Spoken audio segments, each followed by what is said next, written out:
দ্বিতীয় ক্ষত্রবন্ধু উপাখ্যানে ব্রাহ্মণ বাচ। ক্ষত্রবন্ধু উপাখ্যানে ব্রাহ্মণ বলছেন যদ্যে তদ অখিলং কর্তুং ন শক্নোসি ব্রহ্মীতে, যে সমস্ত প্রকার সাধন করার আপনার সামর্থ্য না থাকে এখন তো একটা করুন, সেটা কি? স্বল্পম অন্যন্ময়োক্তম ভো করিষ্যতি ভবান যদি ক্ষত্রবন্ধুর বাচ অশক্য মুক্তং ভবতা চঞ্চল তদ্ধিচেতস। ক্ষত্রবন্ধু বললেন আমার মন চঞ্চল, ওই ধ্যান ওই সমস্ত যোগ সাধনার আমার করার ক্ষমতা নাই। বাক শরীর বিনিষ্পাদ্যম যৎসিক্কং তৎ। কথা বললেই যদি কিছু হয়, কীর্তন করলে যদি কিছু হয়, সেরকম একটা কিছু বলুন। ব্রাহ্মণ উবাচ উত্তিষ্ঠতা অশ্বপতা অস্তিত্বে ন গমিষ্যতে গোবিন্দেতি সদাবাচ্যম। ভগবানের নাম করুন। গোবিন্দ একটা নাম বললেন, এই গোবিন্দ গোবিন্দ গোবিন্দ গোবিন্দই করুন সব সময়। উচ্চস্বরে গোবিন্দ শব্দ উচ্চারণ করুন। কুর্তিত পুষ্কলিত দাসী।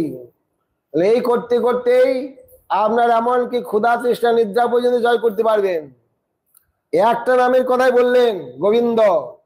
যদি কিছু না পারেন উচ্চস্বরে এই গোবিন্দ নামটি উচ্চারণ করুন, দিন রাত কীর্তন করুন, দেখুন প্রেম ভক্তি লাভ করতে পারবেন এবং ভগবানের চরণ লাভ করতে পারবেন।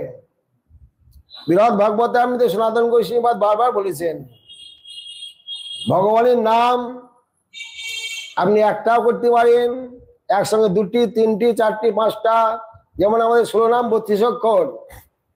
যদি কেউ না পারেন এরকম রাধা গোবিন্দ বা শুধু গোবিন্দ এইরকম একটা যে কোনো নামে আমরা রুচি হয় সেই নাম করুন।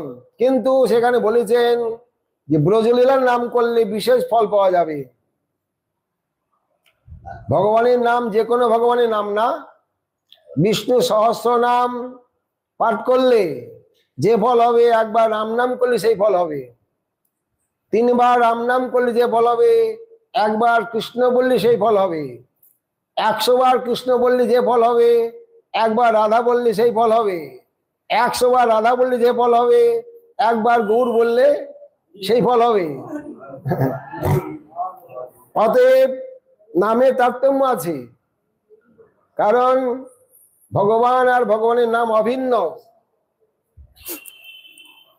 এর আগে একদিন বলেছিলাম, আমাকে প্রশ্ন করেছে সেদিন, ভগবান চিনবে চরণে আর সাধু চিনবে মরণে।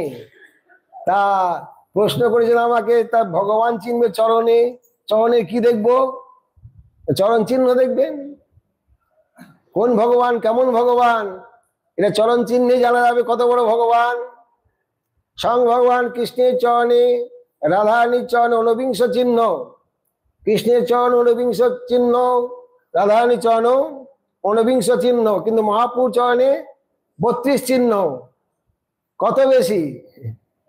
তাহলে ভগবান আর ভগবানের নাম অভিন্ন, তার মহিমাও সেই প্রকারই হবে। রাধা কৃষ্ণের যতখানি মহিমা ততখানি মহিমা গৌরের মধ্যে আছে।